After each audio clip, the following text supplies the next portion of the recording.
नैहर से पलंग मंगवाई बलमा मोरा खटिया से गिरी गए। नैहर से पलंग मंगवाई बलमा मोरा खटिया से गिरी गए। जाई कहे अपने बारे ससुर से, जाई कहे अपने बारे ससुर से।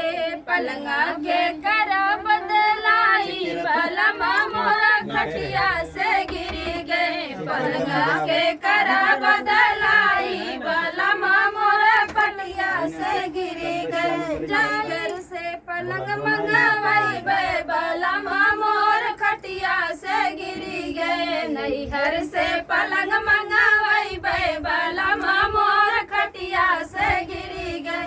जाई कहे अपने प्यारे देवर से, जाई कहे अपने प्यारे देवर से।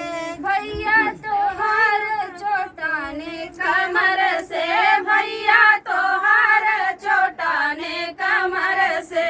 जाई के लिया कौनो दवाई बलमा मोर खटिया से गिरी गए। जाई के लिया कौनो दवाई बलमा मोर खटिया से गिरी गए। नैहर से पलंग मंगवाई बलमा मोर खटिया से गिरी गए। जाई नहीं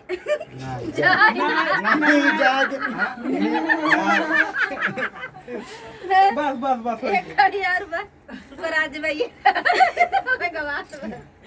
जाई कहे अपने प्यारे ननद से, जाई कहे अपने प्यारे ननद से। भैया तोहार पड़ा बाटे कब से, भैया तोहार पड़ा बाटे कब से। वहाँ गई अपना पड़ गई बलमा मोर खटिया से गिरी गई। वहाँ गई अपना पड़ गई बलमा मोर खटिया से गिरी गई।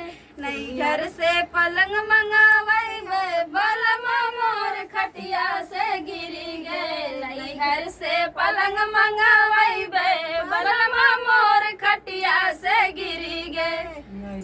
खुशी पंडित का गीत था। आप लोग को कैसे लगा कमेंट